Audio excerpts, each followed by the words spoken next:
A Hole and Four Friends. Ako si Risa Singson Kaupeng.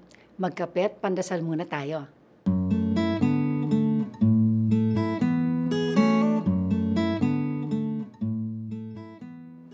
Sa Biblia, mababasa natin ang kwento ng isang paralitikong binitbit ng apat niyang kaibigan upang dalhin siya kay Jesus.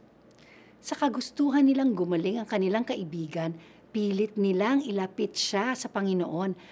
Pero ang daming tao. Kaya binitbit nila siya sa taas ng bubong. Gumawa ng butas doon at binaba ang kanilang kaibigan sa harap ni Jesus. Alam natin ang ending ng kwento.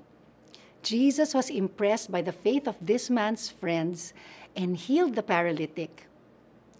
Naisip kaya ng apat na kaibigan kung gaano kapanganib yung ginawa nila. Baka naman imbis na isa lang ang paralitiko ay maging 5. Pero ganun siguro ang tunay na pananampalataya.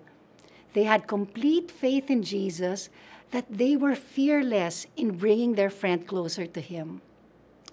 Often, sermons and talks on this story will hail the faith of these 4 friends. Sana all may ganyang mga kaibigan.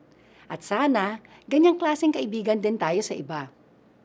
Pero ay maganda ring binanggit ang aming parish priest, si Father Steve Zabala, sa kanyang sermon. Minsan, tayo daw yung bahay na kailangang butasin upang may milagrong mangyari. I think about the times when God had to destroy my limiting mindset so that the Lord could move more powerfully in my life. Friend, is God asking you to make a stand for your faith? Or is He asking you to poke a hole in a wrong belief so that His miracle can take place? Let's pray.